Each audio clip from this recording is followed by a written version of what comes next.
আজকের আলোচনা আমরা সরাসরি কিতাবুত তাওহীদে চলে যাব। কিতাবুত তাওহীদের প্রথম পরিচয় হোক আমাদের তাওহীদের উপর দিয়ে। তাওহীদ কি জিনিস?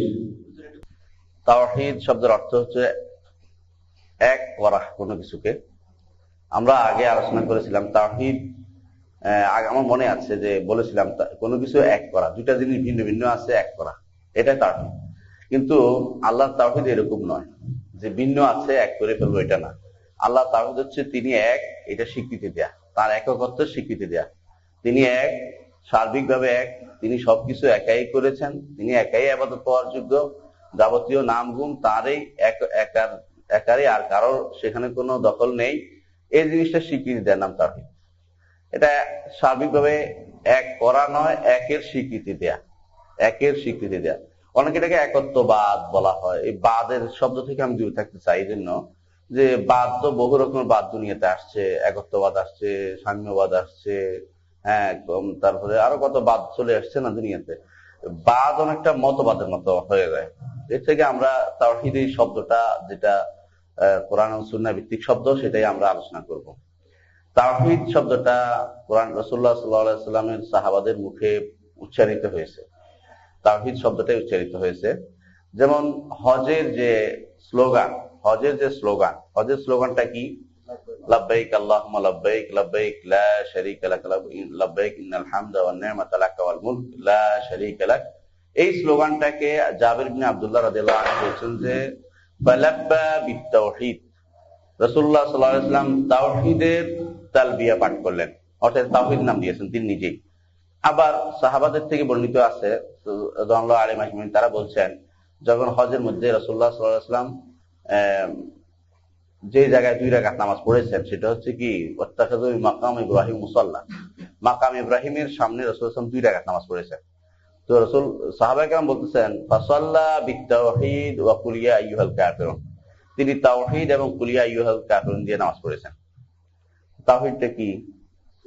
ইখলাস, কুল আল্লাহু আহাদ আল্লাহুস সামাদ লাম ইয়ালিদ ওয়া লাম ইউলাদ ওয়া লাম ইয়াকুল লাহু কুফুয়ান আহাদ।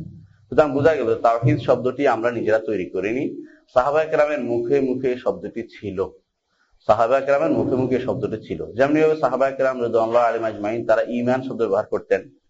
হ্যাঁ, সাহাবায়ে কেরাম বলতেন ইজলিস বিনা সাআতা, ইজলিস বিনা নুমিন সাআতান, ইজলিস বিনা সাআতান নাজদাদ বিঈমানানা, এরকম বলতেন যে 1 ঘন্টা বসো, আমরা ঈমান বাড়িয়ে নেব। কোথাও এই যে আমরা বসছি, আমাদের এই বসা ঈমান বাড়ানোর একটা বিরাট পদ্ধতি এবং বিরাট সুযোগ। এখানে ঈমানের কথা আলোচনা হবে। এটাই হচ্ছে সাহাবায়ে কেরামের যে সমস্ত শব্দ আসছে, সেগুলো সব মুখ থেকে যে সমস্ত শব্দ আসছে, সেগুলো সবচেয়ে ভালো শব্দ, গ্রহণযোগ্য শব্দ, সেগুলো আমরা ব্যবহার করব। তাওহীদ শব্দটি এভাবে এসেছে। তাওহীদ শব্দটি এভাবে, তাওহীদ আমরা বুঝে নিয়েছি কিছুক্ষণের মধ্যে যে আল্লাহ রাব্বুল ইজ্জতকে তার যে খাসায়েস আছে, খাসায়েসুর রুবুবিয়্যাহ, খাসায়েসুল উলুহিয়্যাহ, খাসায়েসুল আসমা ওয়াস সিফাত, অর্থাৎ তিনি তার রব হিসাবে তার কিছু বিশিষ্ট আছে, তারপরে ইলাহ হিসাবে তার কিছু বৈশিষ্ট্য আছে, এবং নাম এবং গুণ হিসাবে তার কিছু বৈশিষ্ট্য আছে। এগুলিতে তাকে এক বলে স্বীকৃতি দেয়, এটা বলে কি? তাওহীদ। এগুলি এখন বুঝার ব্যাপার আছে, এগুলি আসলে কি জিনিস যেগুলি আমরা বললাম। তাওহীদ রুবুবিয়্যাহ, উলুহিয়্যাহ, আসমা ওয়াস সিফাত, এটা আমি আগেও আলোচনা করছি। আজকে একটু আলোচনা না করলে এটা অনেক দূরের আলোচনা, অনেক হয়তো সেট পড়ে যাবে, সেই জন্য একটু আলোচনা করছি। উলুহিয়্যাহ, প্রথমে রুবুবিয়্যাতে আসুন। রুবুবিয়্যাহ হচ্ছে রব হিসাবে আল্লাহকে মেনে নেয়া। রব, আল্লাহকে আমি রব হিসেবে স্বীকৃতি দিলাম। আল্লাহকে রব হিসেবে স্বীকৃতি দেওয়ার জন্য 3টা জিনিস মেনে নিতে হবে। 1 নম্বর হচ্ছে আল খালক, আর হলো আল মুলক, আর তাদবীর। 3টা জিনিস। একটা হলো খালক, সৃষ্টি, যাবতীয় সৃষ্টি কার? আল্লাহ। আল্লাহ ছাড়া কেউ কিছু সৃষ্টি করেনি, আল্লাহ ছাড়া আর কেউ কি সৃষ্টি করেনি। বলতে পারেন যে কোরআনে আল্লাহ তাআলা বলেছেন ফাতাবারাকাল্লাহু আহসানুল খালিকিন, এটা তো আল্লাহ তাআলা বলছে, বহু খালিক শব্দ ব্যবহার করেছে। সেটা হচ্ছে জোড়া দেয়া, জোড়া দেয়া। মানুষ একটা তৈরি, একটাতে একটা বানিয়ে কি করে, কোনো কিছু থেকে কিছু এনে নতুন কিছু প্রকাশ্যে দেখে যে এটা তৈরি করছে, আসলে তো সে নিজে নাস্তি থেকে অস্তিত্বে আনেনি, অর্থাৎ অস্তিত্বহীন থেকে অস্তিত্ব প্রদান করেনি। সুতরাং সেটা সৃষ্টি, মূল সৃষ্টি নয়, এটা দেখতে মানুষের কাছে নতুন কিছু তৈরি করছে, এরকম মনে হচ্ছে। আমাদের বর্তমানেও যেমন ডাক্তাররা অনেক সময় বলে যে একটা কোষ নিয়ে এখন পুরো মানুষ তৈরি করতে পারছে, কিন্তু সেটাতে অস্তিত্বহীন থেকে অস্তিত্বে আনা হচ্ছে না। সেটা একটা কোষ নিয়ে সে তালারব করতেছে, এখান থেকে ওখানে নিয়ে এটা করছে। আল্লাহ তাআলা এটা উল্লেখ করেছেন শয়তান এই কাজটি করবে। ওয়ালা আমরান্নাহুম ফালা ইয়াগয়িরুন্না খালকাল্লাহ। শয়তান বলছিল যে আমি তাদেরকে নির্দেশ দেব, তারা আল্লাহর খালকে পরিবর্তন করবে, আল্লাহর সৃষ্টিকে পরিবর্তন করে বিভিন্ন রকম বানাতে চেষ্টা করবে। ঠিক এই কাজটি শয়তান এখন করছে, এবং মানুষের ভিতরে কিছু যারা মানব শয়তান আছে তারা এই কাজটি করে যাচ্ছে। দেখা যাচ্ছে যে তারা বিভিন্ন ভাবে এই যে যেটাকে বলা হয় মানুষ তৈরির বিভিন্ন বা ক্লোন করছে, আপনারা জানেন, হ্যাঁ ক্লোন করছে। এগুলো কিন্তু কোনো অস্তিত্বহীন থেকে অস্তিত্বে আনার ক্ষমতা তাদের নেই। সুতরাং সৃষ্টি যে জিনিসটা এটা একমাত্র কাজ আল্লাহ রাব্বুল ইজ্জতের, তিনি ছাড়া আর কোনো কিছু কেউ সৃষ্টি করতে পারবে না। তিনি শুধুমাত্র স্রষ্টা, এটা স্বীকৃতি দিতে হবে। সাথে সাথে স্বীকৃতি দিতে হবে যে মালিক তিনি।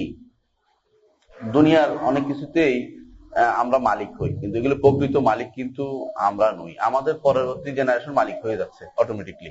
আমি কিছুদিন ভোগ করছি, আবার অনেক কিছুই আমি মালিক নই, কিন্তু প্রকৃত মালিক আল্লাহ রাব্বুল ইজ্জত। আল্লাহ তাআলা বলছেন ইন্না নাহনু নারিসুল আরদা ওয়া মান আলাইহা ওয়া ইন্না নাহনু ওয়ারিসুন, যে দুনিয়া যা আছে সবকিছু তো অনেকে মালিক হয়, কিন্তু এক সময় সব আমিও ওয়ারিস হব। দেখবেন যে জায়গায় মালিক হচ্ছে আজ অমুক অমুক বৃদ্ধ অমুক জোয়ান মালিক হচ্ছে, এবং 1000 বছর পরে দেখবেন যে এই জায়গা আরেক রকম হয়ে গেছে, সেখানে অন্য গোষ্ঠী মালিক হয়ে গেছে। সুতরাং মালিকানা কার? একচ্ছত্র মালিকানা আল্লাহ রাব্বুল ইজ্জতের, তিনি ছাড়া আর কেউ প্রকৃত মালিক নয়।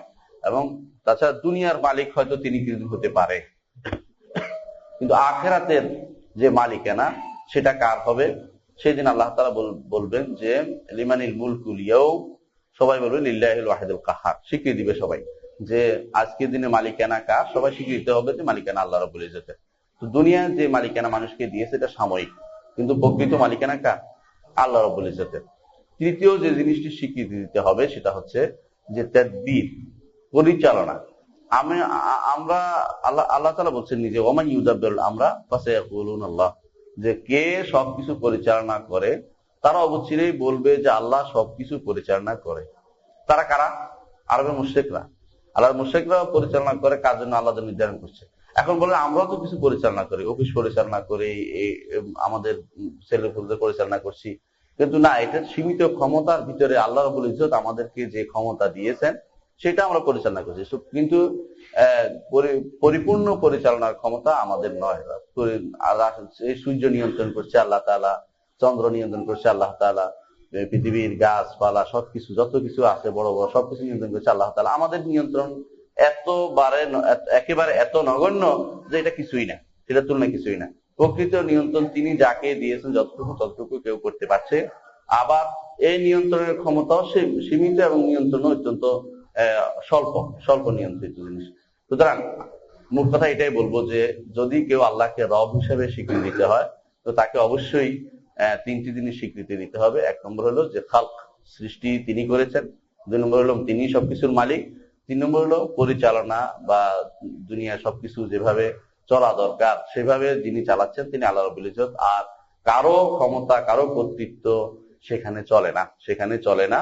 সাময়িকভাবে কিছুদিন চললেও মূল ক্ষমতা আল্লাহ রাব্বুল ইজ্জতের কাছে। এই স্বীকৃতি হচ্ছে, এটা হচ্ছে তাওহীদুর রুবুবিয়্যাহ। রব হিসাবে আল্লাহকে এক মানা, রবের আমি বলেছি একটু আগে যে 3টা জিনিস, যেটা এখন আলোচনা করলাম। তারপর হচ্ছে তাওহীদুল উলুহিয়া, অর্থাৎ ইলাহ হিসাবে আল্লাহকে এক মানা, অর্থাৎ আর কাউকে আমি ইলাহ মানবো না, আল্লাহ রাব্বুল ইজ্জতকে একমাত্র ইলাহ মানবো, তিনি আমার ইবাদত পাওয়ার যোগ্য। ইলাহ অর্থ হইল মান তাআলাহুল কুলুব বিল হুব্বি ওয়াত তাযীম ওয়াল খাউফ, যে ভালোবাসা, ভয় এবং সম্মানের সাথে যার সাথে অন্তর লেগে থাকে তিনি হচ্ছে ইলাহ। এরকম। তো এই ইলাহ যে একমাত্র আল্লাহ তাআলা, এটা স্বীকৃতি আমাকে দিতে হবে।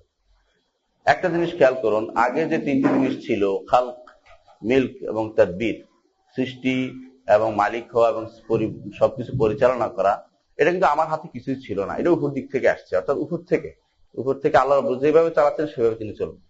এখন যে তিনটা কথা বলছি তাওহীদুল ইলাহিয়া, এখন যে কথাটা বলছি তার ইলাহ অর্থাৎ ইলাহ হিসাবে আল্লাহকে স্বীকৃতি দিব, একমাত্র তিনি আমার ইলাহ, আর কোন ইলাহ আমার নেই, এটা কিন্তু আমার পক্ষ থেকে যাচ্ছে।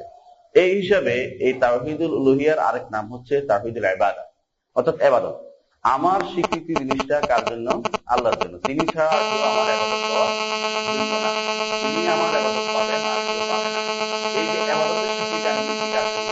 তিনি ইলাহ হওয়ার কারণে, আর কোনো কারণে না। তিনি ইলাহ হওয়ার কারণে একমাত্র তার জন্য ইবাদত দিচ্ছি। এটা হচ্ছে তাওহীদুল উলুহিয়া, এটা হচ্ছে তাওহীদুল ইবাদা। একই নাম, একই জিনিস, দুই নাম। আমার দিক থেকে হলো তাওহীদুল ইবাদা, আমি ইবাদত তার জন্য করছি। আর আল্লাহ দিক থেকে তিনি ইলাহ হিসাবে এগুলো তাকে পাওয়ার জন্য তিনি পাচ্ছেন, তিনি এগুলি পাবেন। সেই হিসাবে তাওহীদুল উলুহিয়া, এই দুইটা জিনিস আমরা মেনে নিই। আরেকটা জিনিস হচ্ছে তাওহীদুল আসমা ওয়াস সিফাত, অর্থাৎ আল্লাহর নাম এবং গুণকে আল্লাহর জন্য নির্দিষ্ট করা, অর্থাৎ তিনি ছাড়া আর কেউ এই নাম এবং গুণের মালিক নয়। আল্লাহর নাম এবং গুণ বহু রকমের আছে, অনেক, কোনো শেষ নেই। আমরা ওই দিন আলোচনা করেছি, তবে সংক্ষেপে এটাই বলছি যে তার নামের এবং গুণের কোনো শেষ নেই। শুধু 99টাই তার নাম নয়, তার নামও আরো বেশি। তবে 99টা এমন নাম আছে যে নামগুলো দিয়ে আহ্বান করলে তিনি সাড়া দেন, হাদিসে এসেছে।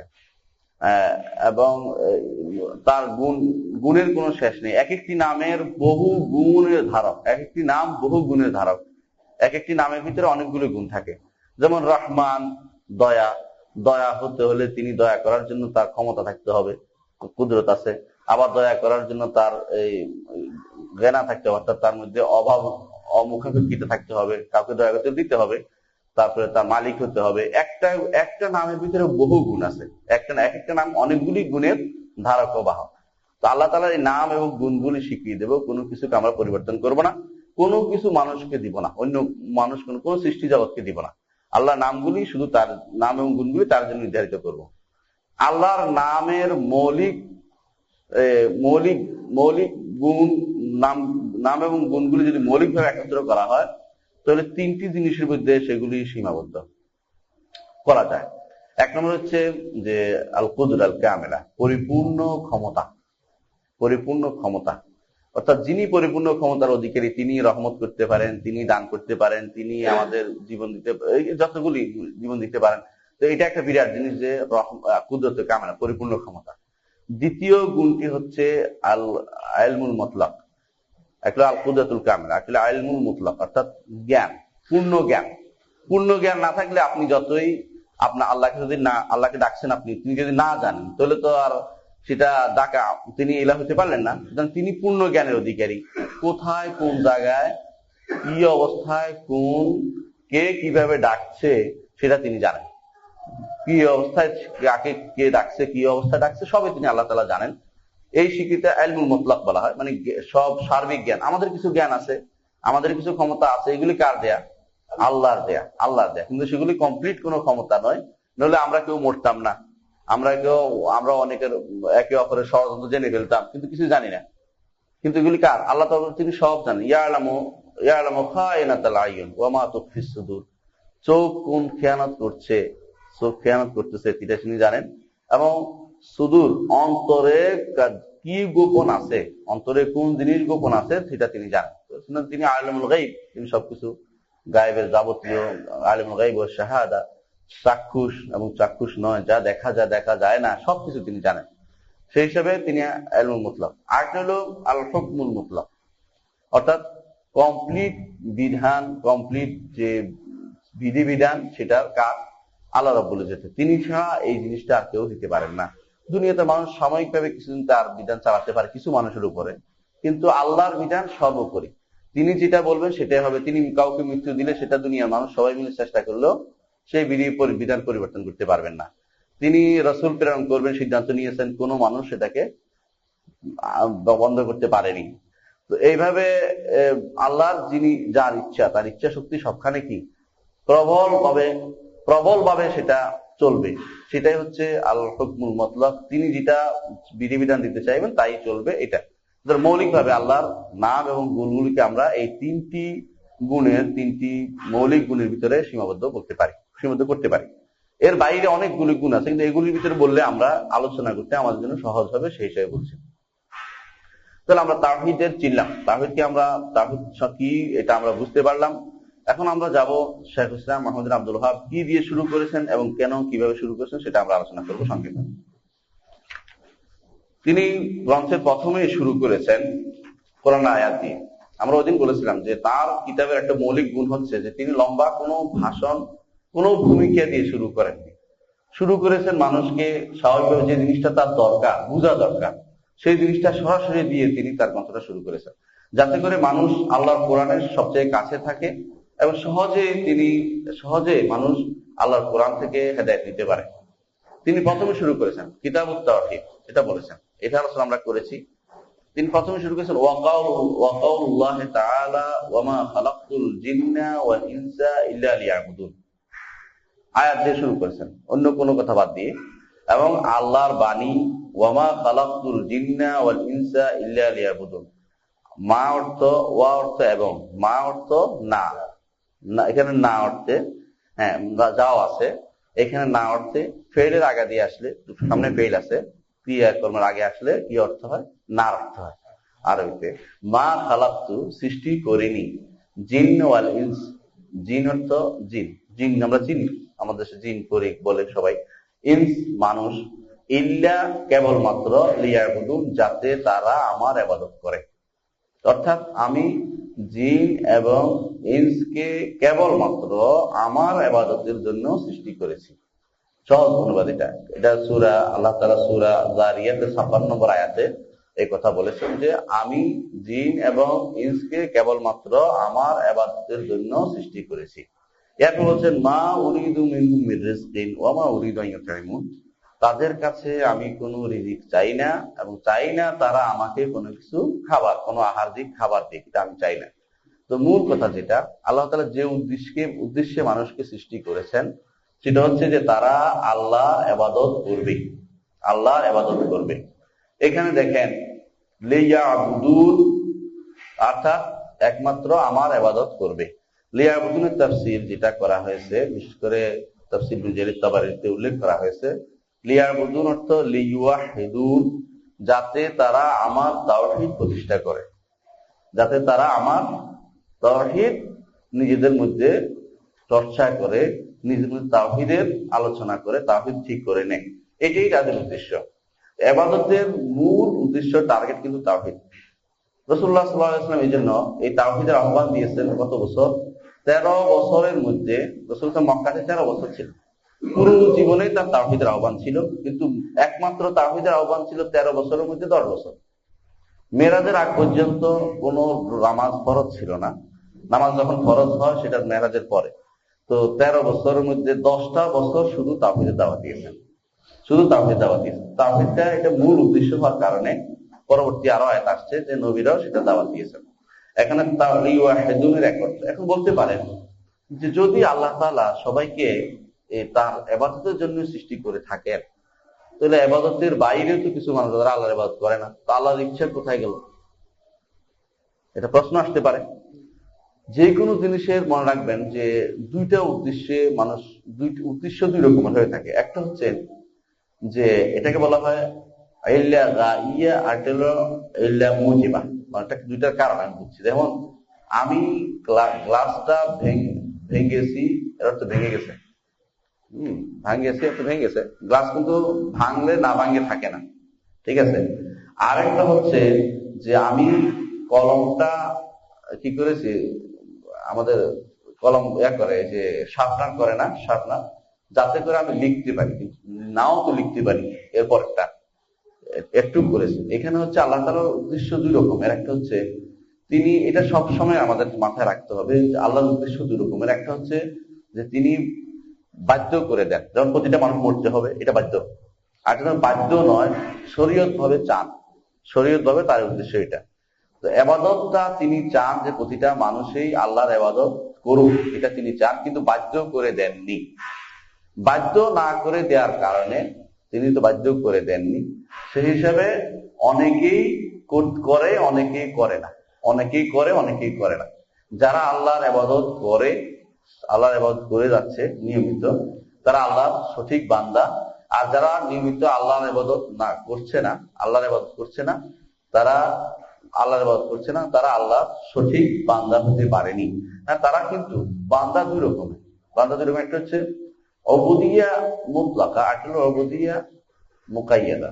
অর্থাৎ একটা বান্দা হচ্ছে আপনি ইচ্ছা করলেও আল্লাহ বান্দা হওয়া থেকে দূরে থাকতে পারবেন, এক নম্বর বান্দা হওয়া। যেমন আপনি যদি বলেন যে আমি যে পৃথিবীর কোনো প্রান্ত দেশ দিয়ে অন্য দেশে চলে যাব, সেখানে গেলেও কার এটা?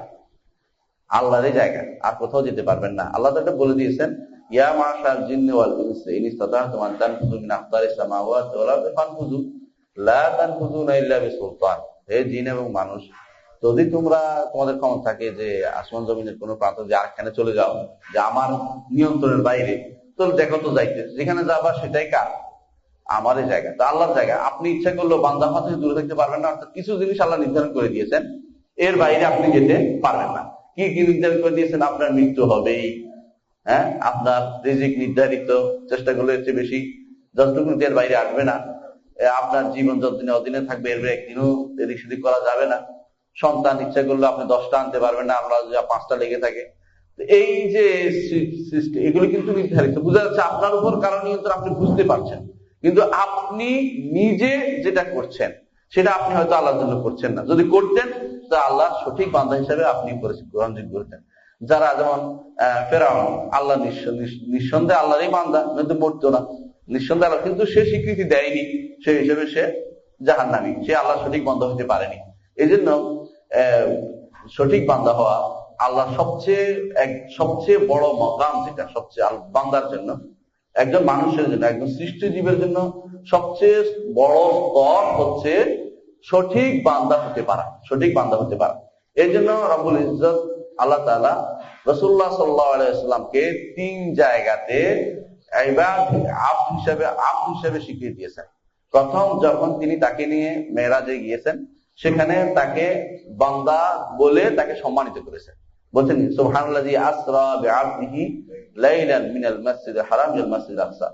এখানে তিনি সুবহানাল্লাযী আসরা বিরাসূলিহি বলতে পারতেন, কিন্তু রাসূল বলেন নাই, তার বান্দা বলেছেন, যে সে সত্যিকার অর্থেই বান্দা, সে আমার সব কথা শুনে এবং মেনে চলে। তিনি সব কথা শুনে এবং মেনে চলেন বলেই তিনি আমার বান্দা। আবার দেখেন তিনি যখন ইবাদত করেন, সেখানেও তার বান্দার স্বীকৃতি দিয়েছে, ওয়ান্নাহু লাম্মা কামা আব্দুল্লাহ ইয়াদউ কাদু ইয়াকুনুনা আলাইহি লিবাদা। যে তারা যখন দাঁড়ায়, তিনি যখন দাঁড়ায় নামাজে, যে আমার বান্দা যখন নামাজে দাঁড়ায়, তখন এই ঘটনাগুলি ঘটে, সূরা জিনের মধ্যে উল্লেখ করেছেন। সেখানেও তিনি বান্দার স্বীকৃতি দিয়েছেন। আবার ইবাদুর রহমান, রহমানের বান্দা যারা, তাদের গুণাগুণ বর্ণনা করেছেন। অর্থাৎ বান্দা হতে পারা সবচেয়ে বড়, নিজের ঐচ্ছিক শক্তিতে বান্দা হতে পারা সবচেয়ে বড় গুণ। আমি জোর করে বান্দা অনেকেই হয়, কিন্তু ঐচ্ছিক শক্তিতে আল্লাহ বান্দা হতে পারছি, সেটাই বড় গুণ। জোর করে বান্দা আমরা হতেই হবে, ইচ্ছা করলেও বের হতে পারবো না। আল্লাহর অবদিয়ত থেকে বের হওয়ার কোনো ক্ষমতা আমাদের নাই। কেন? তিনি সৃষ্টি করেছেন আমাকে, আমি কোন দিকে যাব? কোথাও যাওয়ার অধিকার আমার নাই। সেই হিসাবে তার দাসত্ব আমাকে মেনে নিতেই হবে। তার দাসত্ব মেনে নিলেই প্রকৃত অর্থে আমি লাভবান হতে পারবো। এটা আমাদের মনে রাখা দরকার। বলছেন আল্লাহ তাআলা যে সেই হিসাবে আমি এখানে বলছি লিয়ার বুদুন, যে আল্লাহ জিন এবং ইনসকে তার ইবাদতের জন্য সৃষ্টি করেছেন। এটা নিঃসন্দেহে তার উদ্দেশ্য তার ইবাদতটা হোক। এই জন্য যেমন আমি বলে থাকি যে আমি কলমটা শার্পনার করেছি, এই জন্য শার্পনার দিয়ে শার্প করেছি এই জন্য যে লিখবো, কিন্তু আমি লিখছি না। যদি লিখতাম সেটা কাজে লাগতো। ঠিক কোন বান্দা, আল্লাহ সৃষ্টি করেছেন জিন এবং ইনসকে আল্লাহর বান্দা হিসাবে চলার জন্য। যদি তারা আল্লাহর বান্দা হিসাবে না চলে, তাহলে সেটা কাজে, তার জীবনটা কোনো কাজে আসে না, ব্যর্থ জীবন হলো। আর যদি ঠিক আল্লাহর বান্দা হিসেবে চলে, তার জীবনটা সার্থক হবে। যেমনি ভাবে কলম তোলানোর পরে আমি কলম লিখলে সেটা সার্থক হবে, নাহলে কলমটা তোলানো কোনো কাজে লাগবে না, ঠিক হলো। কিন্তু আল্লাহর বান্দার বাইরে আমি যেতে পারবো না, বান্দা হওয়ার বাইরে আমি যেতে পারবো না। ঠিক এটাই আল্লাহ তাআলার উদ্দেশ্য, যে তিনি ইল্লা বলা এটাকে, যে শেষ উদ্দেশ্য আমার, যে তোমরা আমার ইবাদত করো। যদি ইবাদত করো তোমাদের জন্য জান্নাত রয়েছে, ইবাদত না করলে তোমাদের জন্য জাহান্নাম রয়েছে। এটাই নির্ধারণ করে দিয়েছেন আল্লাহ তাআলা। বলছেন ওয়ামা খালাকতুল জিন্না ওয়াল ইনসা ইল্লা লিয়াবুদুন। জিন কারা? জিন একটি গায়বী জগৎ, যাদেরকে আমরা চোখে দেখি না। আল্লাহ তাআলা বলছেন ইন্নাহুম ইয়ারাউনাহু হুয়া ওয়া কাবিলুহু মিন হাইসু লা তারাউনাহু। তারা তোমাদেরকে দেখে, অথচ তোমরা তাদেরকে দেখো না। একটা জগৎ জিন আছে, এটা অস্বীকার করা জায়েজ হবে না। কোরআন এবং সুন্নাহর শত শত নস, শত শত নস, নস মানে হলো ভাষ্য, এই কোরআনে এই জাতির, এই জিন জাতির উপরে প্রমাণবহ তারা আছে। এমনকি তারা কখনো কখনো মানুষকে বিভ্রান্ত করে, এটাও হাদিসে আসছে। কখনো কখনো এরা মানুষের সাথে মিশে যায়, এটাও হাদিসে আসছে। এবং এই জিন কারা, এটা সম্পর্কে আরেকটু জানলে আরেকটু স্পষ্ট হবে। জিনদের যিনি আবুল জিন, সে কে? ইবলিস। ইবলিস হচ্ছে আবুল জিন, অর্থাৎ জিনদের যিনি আদি পিতা, সে হচ্ছে ইবলিস। যেমনি ভাবে বনি আদমের আদি পিতাকে আদম আলাইহিস সালাম, আদম আলাইহিস সালাম, এই দুই জাতির মধ্যে টক্কর প্রথম থেকে আছে। আপনারা জানেন যে সৃষ্টির ক্ষেত্রে প্রথম থেকেই বিরোধিতা করেছিল, ইল্লা ইবলিস আবা ওয়াস্তাকবারা ওয়া কানা মিনাল কাফিরিন। এই জিনদের মধ্যে দুই ধরনের জিন আছে। এক ধরনের জিন ইসলাম গ্রহণ করেছে, এক ধরনের জিন বেশিরভাগই ইসলাম গ্রহণ করেনি। বেশিরভাগই ইসলাম গ্রহণ করেনি, বেশিরভাগই কাফের। বেশিরভাগই যারা কাফের তাদেরকে বলা হয় শয়তান, তাদেরকে বলা হয় শয়তান। সহজ হিসেবে বুঝতে পারেন, শয়তান বলি না আমরা কথায় কথা। এরা হলো জিন জাতিরই পথভ্রষ্ট অংশ, যারা ঈমান আনেনি তারাই শয়তান, তারাই খারাপ কাজ করে। আর যারা জিন জাতির মধ্যে যারা ভালো ঈমান এনেছে তারা কখনো শয়তান নয়, তারা জিন, তারা জিন। আল্লাহ রাসূলের যুগেও কিছু লোক ঈমান এনেছে, কিছু জিন ঈমান এনেছে, জিন ঈমান এনেছে। আল্লাহ তাআলা সেটা উল্লেখ করেছেন সূরা জিন এবং সূরা কাফের শেষ আয়াতগুলোতে উল্লেখ করেছেন, যেগুলোতে যে তারা ঈমান এনেছে। ওয়া আন্না লাম্মা সামি'নাল হুদা আমান্না বিহি, যখন আমরা হেদায়েত শুনলাম, অর্থাৎ এই কোরআনের বাণী শুনলাম, আমরা এতে উপর ঈমান এনেছি। এতে বোঝা গেল কিছু লোক ঈমান এনেছে, এবং সত্যিকার অর্থেই কিছু লোক ঈমান এনেছে। এখনো কিছু লোক ঈমান আনছে, তাদের মধ্যে কিছু লোক ঈমান আনবে, ওয়াজ শুনে, বিভিন্ন নসিহত শুনে। তাদের অনেকে, তাদের সংখ্যা অনেক বেশি, তাদের সংখ্যা অনেক বেশি। রাসূলুল্লাহ সাল্লাল্লাহু আলাইহি ওয়াসাল্লাম বলেছেন যে প্রতিটি মানুষের সাথে জিন আছে, শয়তান আছে, প্রতিটি মানুষের সাথে কি আছে? ফেরেশতা আছে। দুইটা জিনিস থাকে, ফেরেশতা তাকে ভালো কাজের প্রতি উৎসাহ দেয়, জিন তাকে বা শয়তান তাকে খারাপ কাজের প্রতি উৎসাহ দেয়। এই শয়তান জিন যদি কোনো ঈমান আনে, ঈমান এনে ফেললে সে আর খারাপ কাজের প্রতি নির্দেশ দেয় না। এই জন্য রাসূলুল্লাহ সাল্লাল্লাহু আলাইহি ওয়াসাল্লাম হাদিসে আসছে যে, রাসূল আপনার সাথেও কি আছে? বলে হ্যাঁ, আমার সাথে আছে, তবে সে ইসলাম গ্রহণ করেছে। ইল্লা আন্নাহু আসলামা। সাহাবায়ে কেরাম কোনো কিছু ত্যাগ করতেন না, জরুরি প্রশ্ন করতেন যে ইয়া রাসূলুল্লাহ, আপনার সাথেও কি জিন আছে? বলে হ্যাঁ আছে, তবে সে ইসলাম গ্রহণ করেছে। এজন্য সে আর খারাপ কিছু আমাকে কুমন্ত্রণা দেয় না। ঠিক একটা মানুষের জিন সাথে যেগুলি থাকে সেগুলি তার দ্বারা প্রভাবিত হয়। একটা মানুষ যদি খারাপ, সবসময় খারাপ চলে, তার এটাও খারাপই শিখে। কিন্তু যখন সে ভালো কাজে চলাফেরা করে সব সময়, সেটা তার দ্বারা উল্টা তার দ্বারা প্রভাবিত হয়ে রিয়েক্ট হয়ে সে ইসলাম গ্রহণ করে। এটা হলো ভালো দিক। তো এই জিন কেন এরা জিন নাম করে? জিন অর্থ হলো গোপন থাকা, গোপন। জিন শব্দের অর্থ গোপন, স্থিতা মানুষের চক্ষুর গোপন। আমরা দেখি না বলে এর নাম হচ্ছে জিন, এর নাম হচ্ছে জিন। আরেকটি জিন্না ওয়াল ইনসা, আল্লাহ বলছেন ইনস। ইনস অর্থ মানুষ, মানব। ইনস একে অপরের প্রতি যে মানুষ সাধারণত একাকিত্ব থাকতে পারে না, একাকিত্ব থাকতে পারে না। মানুষ একে অপরের সাথে থাকতে কি করে? খুব মিলেমিশে থাকতে যে আনন্দ অনুভব করে, এটা নাম হলো উনস, এটা নাম হলো ইনস। এই জন্য মানুষের নাম হচ্ছে ইনস। ইনসানও বলে, ইনসানও বলে, ইনস বলে। তো এই হিসেবে মানুষের কেন এই নাম হচ্ছে? যেহেতু মানুষ একা থাকতে পছন্দ করে না কখনো। যে ব্যক্তি একা থাকে পছন্দ করে তাকে রোগ বলা হয়, এক ধরনের রোগ। ডাক্তাররা এটাকে রোগী হিসেবে সাব্যস্ত করে। আপনারা বিভিন্ন পত্রিকায় দেখেছেন কোথায় কোন মেয়ে এরকম একা থাকতো, তারা আবার ডাক্তারের কাছে নিয়ে যাওয়া হয়েছে। হ্যাঁ, শুনেছেন এগুলি? হ্যাঁ, রোগ।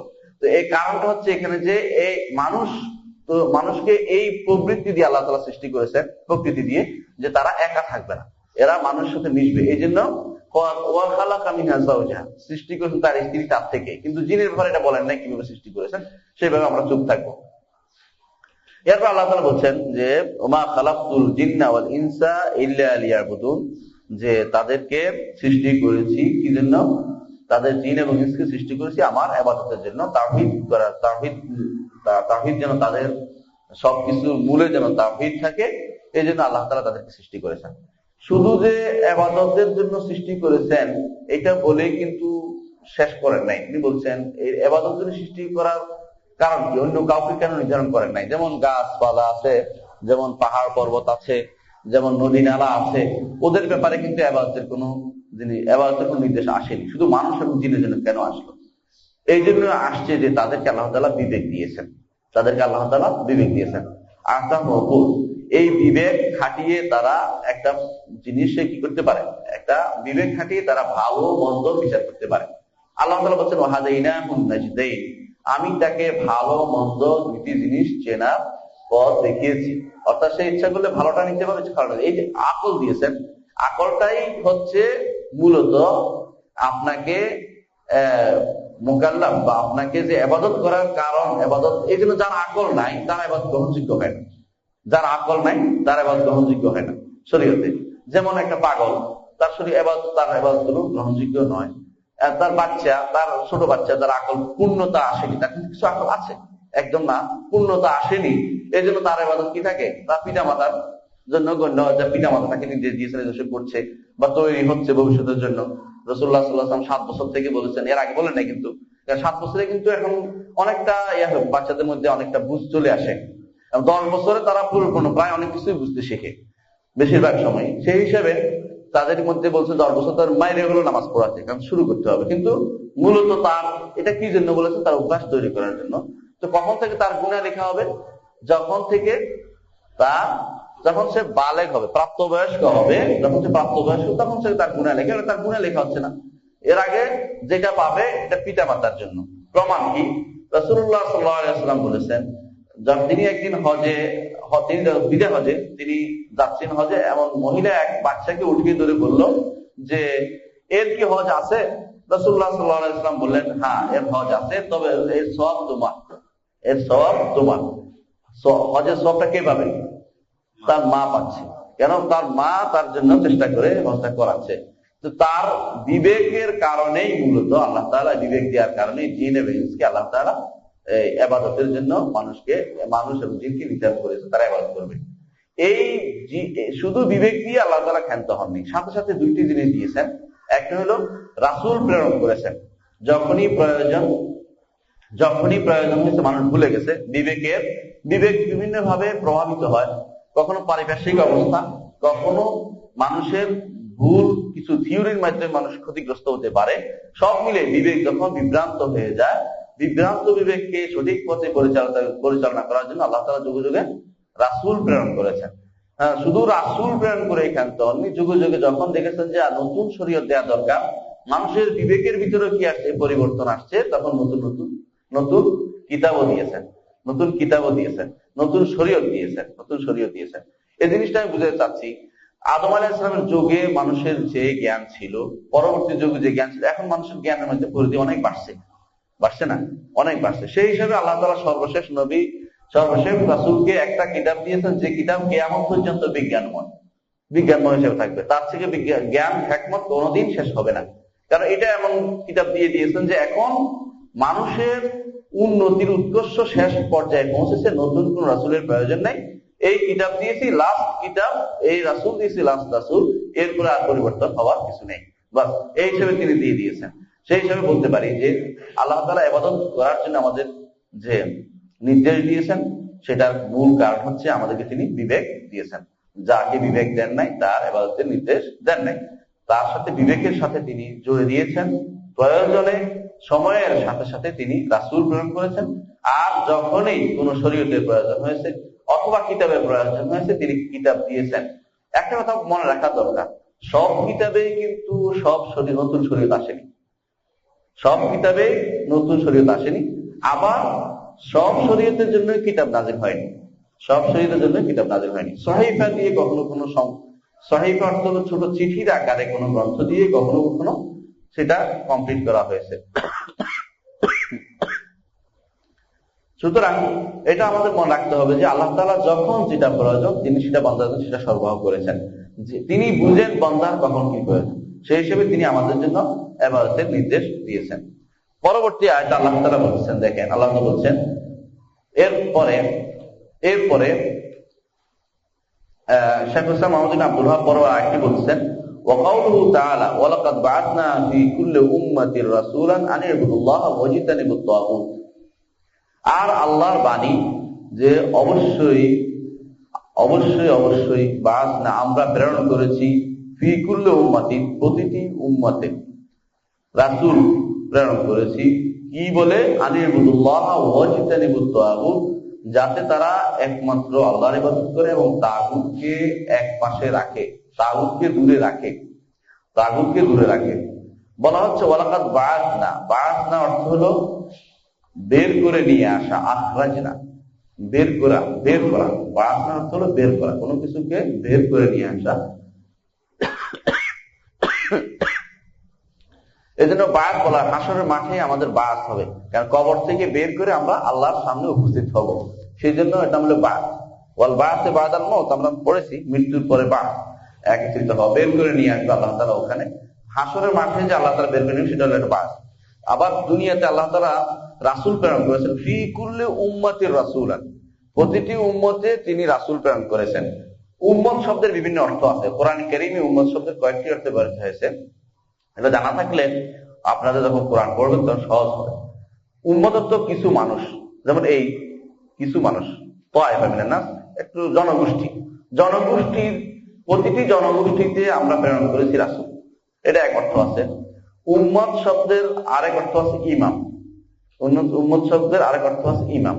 যেমন আল্লাহ তাআলা বলছেন ইন্না ইব্রাহিমা কানা উম্মাতান, ইব্রাহিম ছিলেন ইমাম। এখানে উম্মত তো জনগোষ্ঠী না, একজন তো জনগোষ্ঠী হয় না। এখানে হলো উম্মত শব্দের অর্থ ইমাম, ইমাম অর্থে তিনি ছিলেন ইমামিয়া অর্থ শুধু আমাদের মসজিদের ইমাম নয়, অর্থাৎ অনুসরণযোগ্য ব্যক্তিত্ব, যাকে মানুষ অনুসরণ করবে এরকম ব্যক্তি ছিলেন কে? ইব্রাহিম আলাইহিস সালাতু ওয়াস সালাম। আবার উম্মত শব্দের আরেক অর্থ হলো সময়, ওয়াযাকারা বা'দা উম্মাহ, সূরা ইউসুফে আসছে যে তিনি স্মরণ করলেন কিছু সময় পরে, অনেক সময় পরে তিনি সেটা স্মরণ করলেন। কে?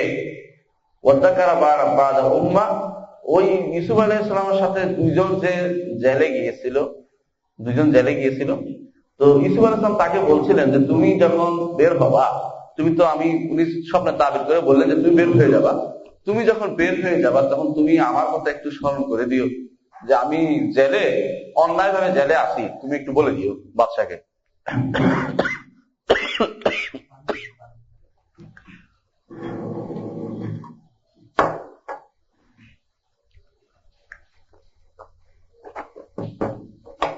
তিনি বললেন যে অন্যায় ভাবে আমি জেলে আছি এটা মনে করে দিও, কিন্তু তিনি ভুলে গেলেন।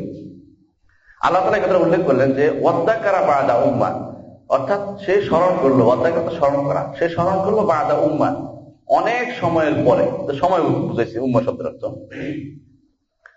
উম্মাহ শব্দের আরেকটি অর্থ হচ্ছে মিল্লাত, মিল্লাত অর্থ হলো জাতি,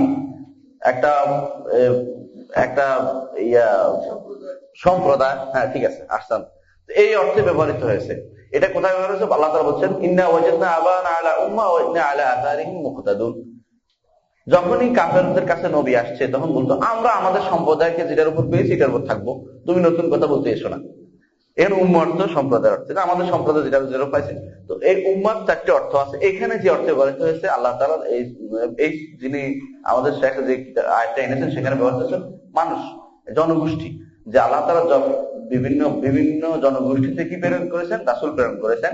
কি বলে রাসূল প্রেরণ করেছেন? কি বলে? আনিবুদুল্লাহ ওয়াজতানিবুত তাগুত, যে তাদের দাবি একটাই ছিল, একটা দাবি ছিল আ'বুদুল্লাহ, একমাত্র আল্লাহর ইবাদত করো, আর কারো ইবাদত করবে না। ওয়াজতানিবুত তাগুত, তাগুতকে দূরে রাখো, পাশে রাখো, দূরে রাখো। এই জিনাব হলো জান্নিব, পাশে রাখা, আর তাগুতকে তাগুত থেকে মুখ ফিরিয়ে নাও, দূরে রাখো, এর থেকে বিমুখ থাকো, এটাই উদ্দেশ্য ছিল। এখন প্রথম হলো ইবাদতের অর্থ আমরা শিখেছি, ঠিক না? আমরা বলেছি যে ইবাদতের কয়েকটি অর্থ আছে, সেটা আমরা জেনে নিয়েছি। ইবাদতের অর্থের মধ্যে গুরুত্বপূর্ণ যেটা, সেটা হচ্ছে যে যুল, ইবাদত হলো একমাত্র আল্লাহর জন্যই নিজের পরিপূর্ণ বিনয়, পরিপূর্ণ ভালোবাসা নির্ধারণ করো, আর কারোর জন্য নয়। এটা হচ্ছে ইবাদতের মূল অর্থ। পরিপূর্ণ ভালোবাসা, পরিপূর্ণ বিনয় কার জন্য করতে হবে? আল্লাহর জন্য নির্ধারণ করতে হবে।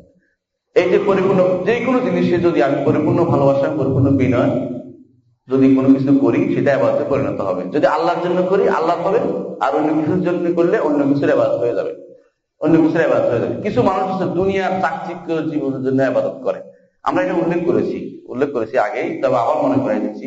যেমন রাসূলুল্লাহ সাল্লাল্লাহু আলাইহি ওয়াসাল্লাম বলেছেন যে তায়েসা আব্দুল দিনার, তায়েসা আব্দুল দিরহাম, তায়েসা আব্দুল খামিসা, তায়েসা আব্দুল খামিলা। ধ্বংস হোক দিরহামের দাস, ধ্বংস হোক দিনারের দাস। দিনারের এবং দিরহামের দাস কিভাবে হয়? অর্থাৎ তার পরিপূর্ণ বিনয়, পরিপূর্ণ ভালোবাসা শুধু কার জন্য? টাকার জন্য। সে আর কিছু চিন্তা করে না।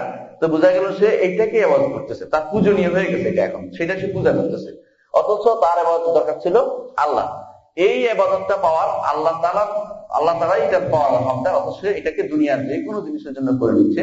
কেউ ফুটবলের জন্য তার জীবন মরণ সবকিছু, কেউ অন্য খেলার জন্য, বিভিন্ন এরকম যারা আল্লাহর ইবাদতকে বিভিন্ন ফিরিয়ে নিচ্ছে, তারা সত্যিকার অর্থেই আল্লাহর ইবাদত করছে না। এটাই। সুতরাং ইবাদতের আরেকটি জিনিস আছে, যেটা আমরা অন্য আলোচনা করেছি, প্রথম দিনে আলোচনা করেছি, যে ইবাদতের আরেকটি সোর্স আছে, এবং কিসের দিয়ে আল্লাহর ইবাদত করব, কি দিয়ে আল্লাহর ইবাদত করব সেটা আমরা চিনি। কি দিয়ে আল্লাহর ইবাদত করব? নামাজ, রোজা, হজ, যাকাত আছে, সিজদা আছে, রুকু আছে, জবে আছে, নজর আছে, তারপরে খাওফ আছে, তাওয়াক্কুল আছে, এগুলো দিয়ে আল্লাহর ইবাদত করব। দুইটা সাইডে মধ্যে মনে রাখতে হবে যে যখনই রাসূল আল্লাহ তাআলা প্রেরণ করেছেন, তাদেরকে নির্দেশ দিয়েছেন যে তোমরা কি করবা? একমাত্র আল্লাহর ইবাদত করবা। অর্থাৎ যা রাসূল দিয়ে মুখে বলা হবে যে এগুলো দিয়ে আল্লাহর ইবাদত করবে, যেমন নামাজ, রোজা, এগুলো দিয়ে আল্লাহর ইবাদত করতে হবে। আর মন থেকে এই দুটোর জন্য, মন থেকে দুটো জিনিস দিয়ে, অর্থাৎ পূর্ণ ভালোবাসার, পূর্ণ বিনয় দিয়ে আল্লাহর জন্য এগুলি করতে হবে, আর কারোর জন্য করা যাবে না। এই নির্দেশটা আসছে। আর কি আছে? ওয়াইদানিবুত তাগুত, তাগুত থেকে দূরে থাকবে, তাগুতকে পাশে রাখো, তাগুতকে কখনো তোমার সাথে রাখো না, তাগুতকে পাশে দূরে সরিয়ে রাখো। তো এই যে এই তাগুতকে দূরে সরিয়ে রাখার জন্য আমাদেরকে নির্দেশ দেওয়া হয়েছে। তো তাগুত কি জিনিস সেটা আমাদের চিনা দরকার। তাগুত না চিনলে তাওহীদ চিনা যাবে না, তাওহীদ না চিনলে ইবাদত চিনা যাবে না। একমাত্র আল্লাহর ইবাদত চিনতে হলে তাওহীদ চিনতে হবে। খারাপ জিনিস কেন চিনে মানুষ? খারাপ জিনিস চিনে এই জন্য যে ভালো জিনিস, যাতে করে ভালোটা ভালো করে উপলব্ধি করা যায়, সেটাই তো। কবি বলতেছেন আরাফতু শাররা লা লিশাররি ওয়ালাকিন লিতাওয়াক্কিহি। আমি খারাপ চিনেছি এই জন্য যে খারাপের জন্য নয়, বরং খারাপ থেকে নিজেকে বাঁচানোর জন্য আমি খারাপ চিনেছি। হুযায়ফা ইবনে ইয়ামান রাদিয়াল্লাহু আনহু বলছেন যে আমি রাসূলুল্লাহ সাল্লাল্লাহু আলাইহি ওয়াসাল্লামকে জিজ্ঞাসা করতো এরপর কি ভালো আছে, এরপর কি ভালো আছে। আমি তাকে জিজ্ঞাসা করতাম এরপর কি খারাপ আছে, এরপর কি খারাপ আছে। কিন্তু রাসূলুল্লাহ সাল্লাল্লাহু আলাইহি ওয়াসাল্লাম বলা হয়ে থাকে ওনাকে, রাসূলুল্লাহ সাল্লাল্লাহু আলাইহি ওয়াসাল্লামের গোপন ব্যাত উনি জানতেন, সব গোপন কথা। তো উনি রাসূল এরপরে কি হবে, এরপর খারাপ কি হবে, কেন খারাপ জানলে তিনি এর জন্য প্রস্তুতি নিতে পারেন পরিপূর্ণভাবে। তো তাওহীদ জানতে হবে যাতে করে তাওহীদ ঠিক থাকে, তাওহীদ করতে হলো সীমা লঙ্ঘন করা। সীমা লঙ্ঘন মূলত যে কোনো জিনিসের সীমা লঙ্ঘন করা, সে তাওহীদ। আল্লাহ তাআলা বলছেন ইন্না লাম্মা তাগাল মা হামালনাকুম ফিল জারিয়া।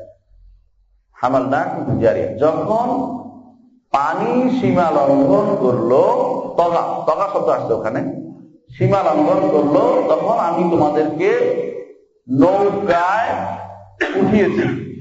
উঠিয়েছি। জারি অর্থ নৌকায়। কাকে কখন উঠেছে?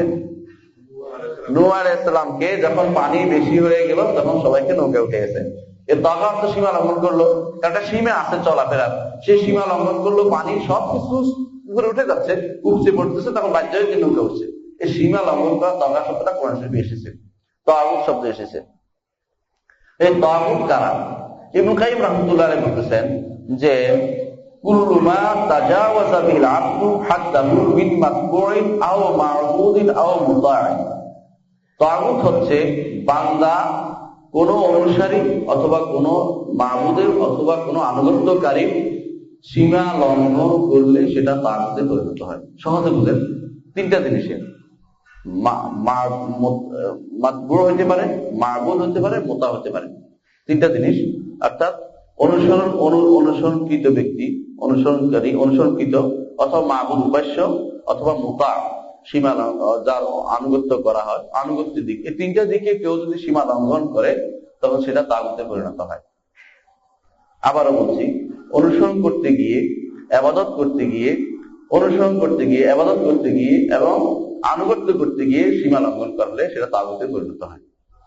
এখন প্রথমে অনুসরণ করতে গিয়ে সীমা লঙ্ঘন করা হয়, যেমন যেমন খারাপ আলেমদের অনুসরণ করতে গিয়ে সীমা লঙ্ঘন করে মানুষ, সীমা লঙ্ঘন করে না, করে।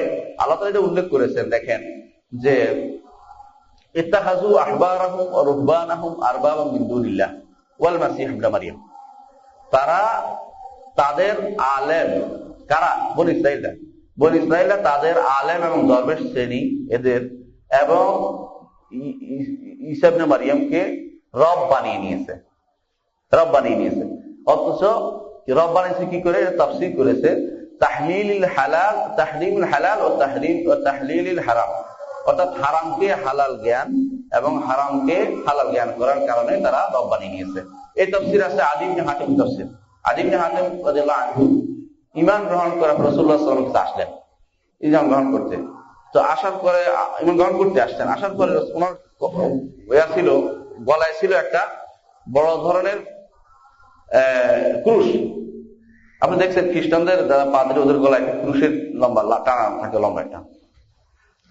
রাসূলুল্লাহ সাল্লাল্লাহু আলাইহি ওয়াসাল্লাম বললেন যে ইত্রাহ আনকা হাযাল ওয়াতান, এই একটা মূর্তিটা সরাও তোমার থেকে, তোমার সামনে থেকে, এটা খারাপ দেখাচ্ছে। বলছে কেন? বলছে এটা তো নির্দেশ নয়, এটা সরাও। তো সরানোর পরে বললেন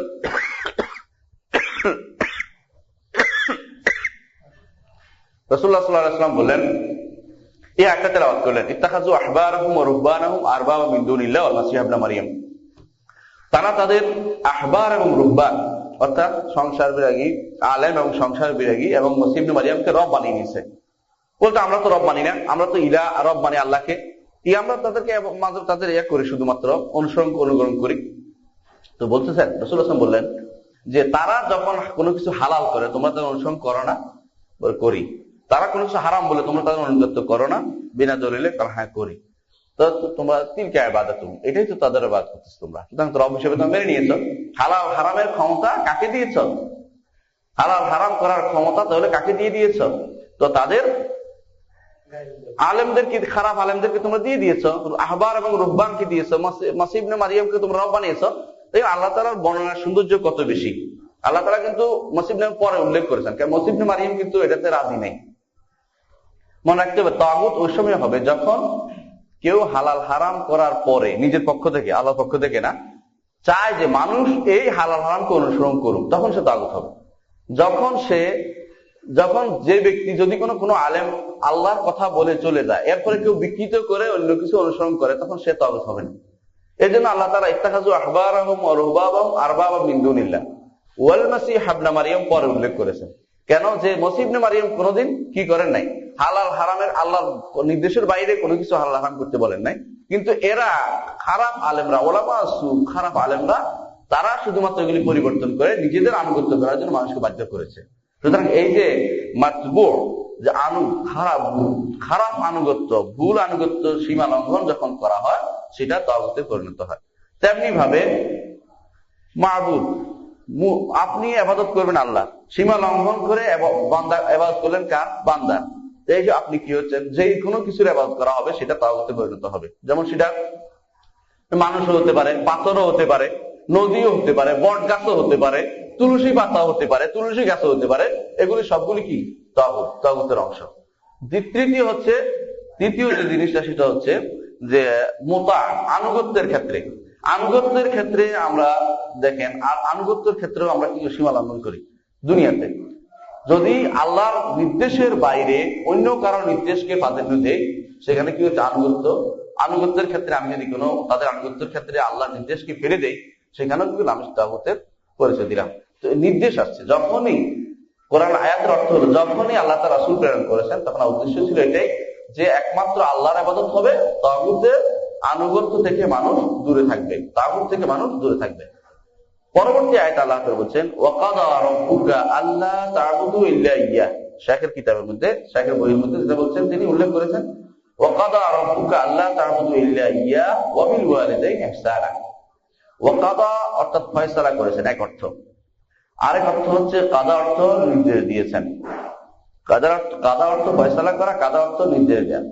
একটা গোষ্ঠী আছে যারা এই দুইটা অর্থ না জানার কারণে সমস্যা করে। কাদা শব্দ দুইটা অর্থ হলো, এমন ফয়সালা যে ফয়সালা কখনো ফেলা যায় না, এমন একটা ফয়সালা আছে। এই ফয়সালা যেমন কি আল্লাহ তাআলা সূরা ইসরার মধ্যে দুটোই উল্লেখ করেছেন, ওয়া কাদাইনা ইলা বনি ইসরাঈল লা তুফসিদুনা ফিল আরদি ওয়া লা তা'লুনা উলুবান কাবীরা, যে বনি ইসরাঈলের মধ্যে বনি ইসরাঈল উপর আমি এই নির্ধারণ করে দিয়েছি যে তারা দুনিয়াতে ফাসাদ সৃষ্টি করবে, তারপর আমি তাদের উপরে একটা দলকে পাঠাবো যাদেরকে নিচ্ছিন্ন করে দিবে। এটা হলো নির্ধারণ করে দেয়া, যেটা হবেই হবে, তারা এই কাজটা করবে, এটা নির্ধারণ হয়ে গেছে। কিন্তু এখানে কাদা রাব্বুকা আল্লাহ তা'বুদু এই অর্থে নয়, অর্থাৎ আমি নির্দেশ দিচ্ছি তাদেরকে তারা যেন একমাত্র আল্লাহর ইবাদত করে, আর লা তা'বুদু ইল্লা ইয়্যাহ, একমাত্র আল্লাহর ইবাদত করে আর কারো ইবাদত না করে, ইবাদতের জন্য একমাত্র আল্লাহর ইবাদত করে আর কারো না। ওয়া বিল ওয়ালিদাইনি ইহসানা, এবং পিতামাতার প্রতি সদ্ব্যবহার করে, নির্দেশ দিয়েছে আল্লাহ তাআলা। এই তিনটি আয়াত যে তিনি উল্লেখ করছেন মূলত শেখ মোহাম্মদ ইবনে আব্দুল ওয়াহাব, এরপরও তিনি আরো আয়াত আনতেছেন। এই আয়াতটি উনি আয়াত দিয়ে বেশি চাচ্ছেন, যে কোরআনের আয়াতের উপর কারো কোনো সন্দেহ থাকার কথা না।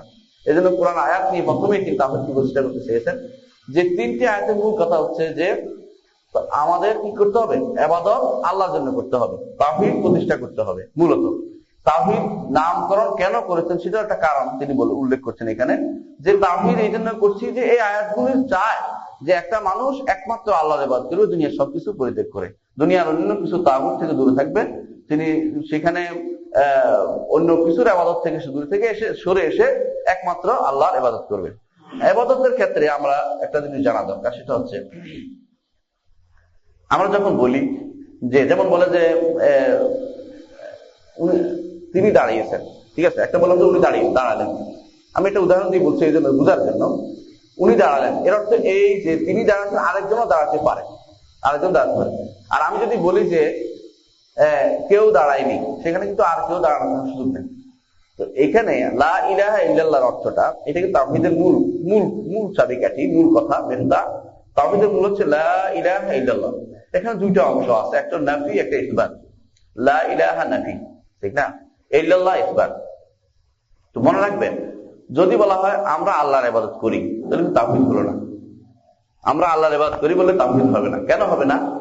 আল্লাহর ইবাদত করি, আবার মাঝে মধ্যে কবরও সিজদা দেই, আবার মাঝে মধ্যে কবরও সিজদা দেই, আবার মাঝে মধ্যে অন্যের নাম মান্যত করি, আবার মাঝে মধ্যে শপথ করি, উল্টা পাল্টাও করি।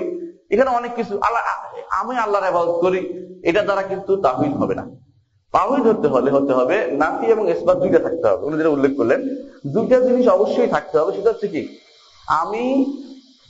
আমি কারো ইবাদত করি না আল্লাহ ছাড়া, লা ইলাহা ইল্লাল্লাহ, কারো ইবাদত করি না আল্লাহ ছাড়া। এটা এরকম হলো কেউ দাঁড়ায়নি তবে অমুক ছাড়া। হ্যাঁ, আর যদি বলি যে অমুক দাঁড়িয়েছে, এর অর্থ হলো অমুক দাঁড়িয়েছে, আরো কেউ দাঁড়াতে পারে, নিষিদ্ধ নাই। এই জন্য আল্লাহ তাআলা যখনই রাসূল প্রেরণ করেছেন, এটাই যে লা তা'বুদু ইল্লা ইয়াহু, তিনি ব্যতীত, আলাদা আগে করেছেন, তিনি ব্যতীত আর কারো ইবাদত করো না। আর তিনি ব্যতীত এটা খেয়াল রাখতে হবে যে নফিও থাকতে হবে, ইসবাত থাকতে হবে। শুধু যদি আমি বলি যে আমরা আল্লাহর ইবাদত করি, এটা কিন্তু ঈমানের পরিচয় নয়। ঈমানের পরিচয় বলতে হবে আমরা একমাত্র আল্লাহর ইবাদত করি, অথবা বলতে হবে তিনি ছাড়া আর কারো ইবাদত আমরা করি না, তিনি ছাড়া আর কারো ইবাদত আমরা করি না। এটা না বললে, অর্থাৎ আল্লাহ ছাড়া কারো ইবাদত আমরা করি না, এটা না বললে কি হবে না, তাওহীদ প্রতিষ্ঠিত হবে না, তাওহীদ হবে না। এই জন্য তিনি বারবার এই আয়াতগুলো নিয়ে এসেছেন। এরপরে তিনি বলতেছেন ওয়া কাউলুহু ওয়া'বুদুল্লাহা ওয়া লা তুশরিকু বিহি শাইআন। এরপরে আয়াতে বলতেছেন ওয়া'বুদুল্লাহা ওয়া লা তুশরিকু বিহি শাইআন, আর তোমরা আল্লাহর ইবাদত করে তার সাথে কাউকে শরীক করো না। তার সাথে দেখেন দুইটা জিনিস পরপর আসছে, ওয়া'বুদুল্লাহা ওয়া লা তুশরিকু বিহি শাইআন, আল্লাহর ইবাদত করো আর এর সাথে কাউকে শরীক করো না। এখন যদি আমরা এইটাকে লা ইলাহা ইল্লাল্লাহর সাথে মিশাই, তখন এরকম হবে যে ওয়া'বুদুল্লাহ ইল্লাল্লাহ লা তুশরিকু বিহি শাইআন, হ্যাঁ, লা ইলাহা। ঠিক একই তাফসীর হবে এই আয়াতেরও, যে তোমরা একমাত্র আল্লাহর ইবাদত করো, তার সাথে কাউকে শরীক করো না। ঠিক একই অবস্থা আমাদের মধ্যে এখানে বোঝা যাচ্ছে। এরপর তিনি উল্লেখ করেছেন আরেকটা আয়াত, কুল তাআলাউ আতলু মা হারামা রাব্বুকুম আলাইকুম আল্লা তুশরিকু বিহি শাইআন, আল্লা তুশরিকু বিহি শাইআন। তিনি বলছেন কুল, নবী আপনি বলে নিন, তাআলাউ আসো, আতলু মা হারামা রাব্বুকুম আলাইকুম, তোমাদের রব তোমাদের উপর যা হারাম করেছে সেটা তোমাদেরকে আমি তেলাওয়াত করে শুনিয়ে দেই। সেটা কি? আল্লাহ তুশরিকু বিহি শাইআন, যে তোমরা আল্লাহর সাথে কাউকে শরীক করো না। কয়টা হলো? এই 5টা আয়াত তিনি পরপর উল্লেখ করেছেন। 5টা আয়াত তিনি উল্লেখ করার পরে 5টা আয়াত, এটা অর্থ বুঝছেন, সবগুলির অর্থই মূল অর্থ হলো তাওহীদ। 5টা আয়াত উল্লেখ করার পরে তিনি ইবনে মাসউদ রাদিয়াল্লাহু আনহু থেকে এই আয়াতের একটা তাফসীর উল্লেখ করেছেন। এই আয়াতটা, সর্বশেষ আয়াতটা, যে নবীকে নির্দেশ দিয়েছেন তাদেরকে এই ঘটনা জানানোর জন্য যে আতলুমা হারামা রাব্বুকুম আলাইকুম, তোমাদের রব তোমাদের জন্য যা হারাম করেছেন, হারামা রাব্বুকুম আলাইকুম, সেটা যেন তেলাওয়াত করে শোনানো হয়। ইবনে মাসউদ রাদিয়াল্লাহু আনহু বলতেছেন, মান আরাদা আন ইয়ানজুরা ইলা ওয়াসিয়াতি মুহাম্মদ সাল্লাল্লাহু আলাইহি ওয়াসাল্লাম আল্লাতী আলাইহা খাতামুহু ফালিয়াকরা কাওলাহু তাআলা কুল তাআলাউ আতলু মা হারামা রাব্বুকুম আলাইকুম আল্লা তুশরিকু বিহি শাইআন। এই আয়াত থেকে শুরু করে একেবারে ওয়ালা তাত্তাবিউ সুবুলা ফাতাফাররাকা বিকুম আন সাবিলিহি, এই পুরো আয়াতটাকে তিনি স্পষ্ট উল্লেখ করেছেন। এখানে দেখেন কোন সূরা, এটা সূরা আনআমের সূরা, এগুলো আয়াতুল ওয়াসিয়া বলা হয়। আয়াতুল ওয়াসিয়া এগুলোতে উল্লেখ করেছেন যে ইবনে মাসউদ রাদিয়াল্লাহু আনহু বলছেন যে যদি কেউ যে জিনিসের উপর মুহাম্মদ সাল্লাল্লাহু আলাইহি ওয়াসাল্লামের সর্বশেষ ওসিয়ত হয়েছে সেটা জানতে চায়, সেজন্য এই আয়াতগুলো তেলাওয়াত করে। এই আয়াতগুলো তেলাওয়াত করে। মানুষ সাধারণত জীবনের সর্বশেষ ওসিয়ত কোনটা দিয়ে করে?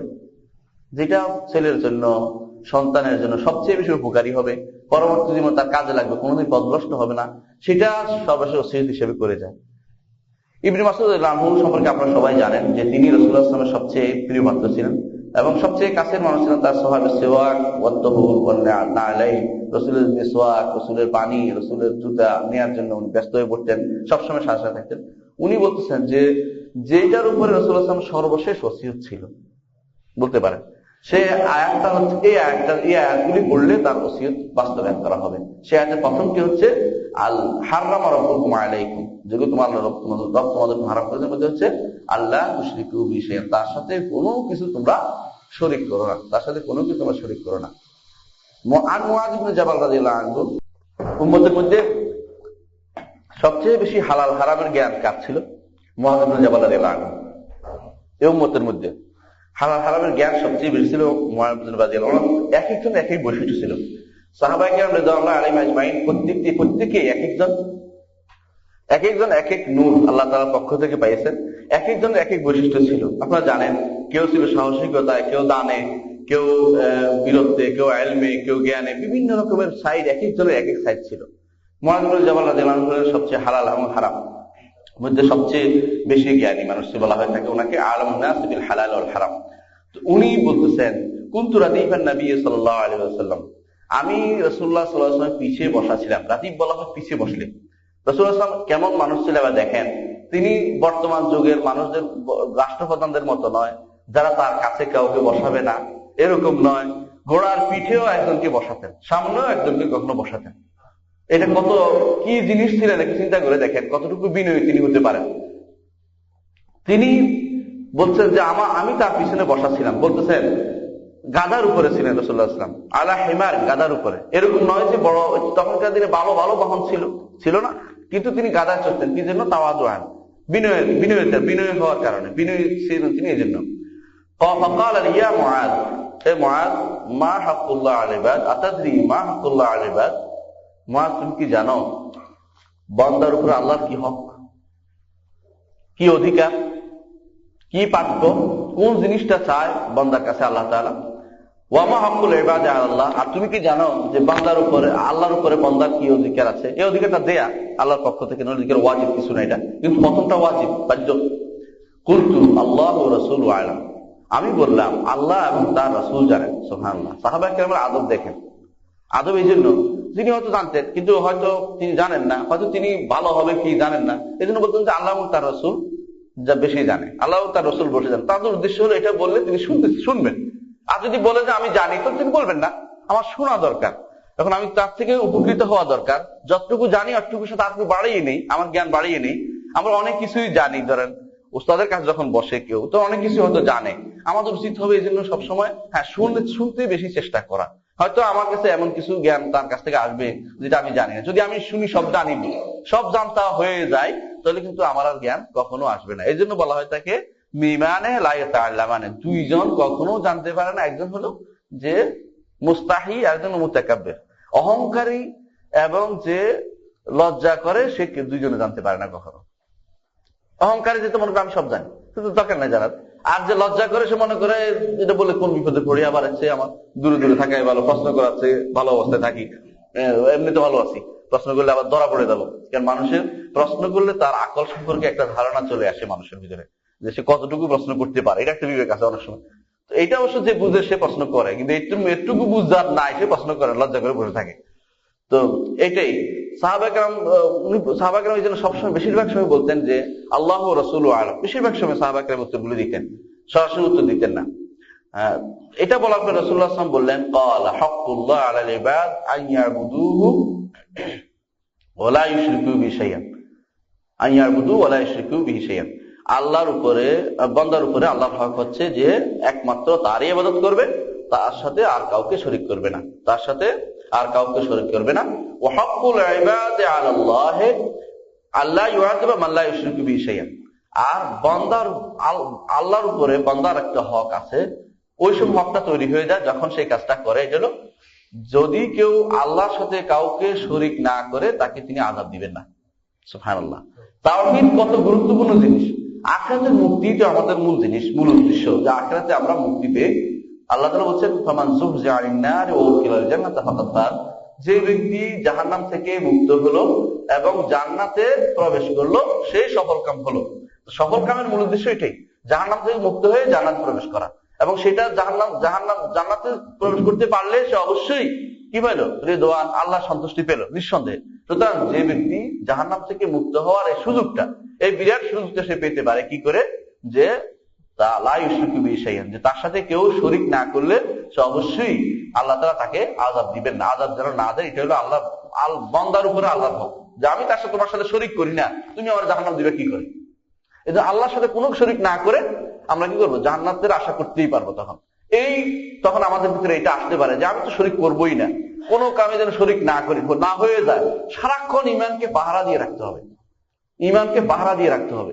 কোন কথায়, কোন কাজে, কোন জায়গায় যাওয়ার সময়, চলার সময় কিভাবে আমার ইমান নষ্ট হয়ে যায়, আমার শরীক শিরক হয়ে যায়, এই ভয়ে সবসময় ইমানটাকে পাহারা দিয়ে রাখতে হবে। এটাই হচ্ছে মূলত মুরাকাবা। যে মুরাকাবা পিশাবরা করে সেই মুরাকাবা উদ্দেশ্য নয়। এই মুরাকাবা হওয়া দরকার যে আমার ইমান যেন কখনো কোনো কারণ নষ্ট না হয়ে যায়, আমার ইমান যেন শিরকে কখনো ঢুকে না যায়। এই জন্য রাসূলুল্লাহ সাল্লাল্লাহু আলাইহি ওয়াসাল্লাম দোয়া শিখিয়ে দিয়েছেন যে কেউ, এই জন্য সাহাবায়ে কেরাম জিজ্ঞাসা করলেন, ইয়া রাসূলুল্লাহ বাঁচার কি উপায়? যখন বলল যে তোমাদের মধ্যে শিরক, এই উম্মতের মধ্যে শিরক এমন ভাবে প্রবেশ করবে, রাসূলুল্লাহ সাল্লাল্লাহু আলাইহি ওয়াসাল্লাম উল্লেখ করেছেন এটা কিরকম প্রবেশ করবে, যে কাদাবিবিন নামলাতিস সাউদা আলা সফাতিস সাম্মা ফি লাইলাতিন যালমা।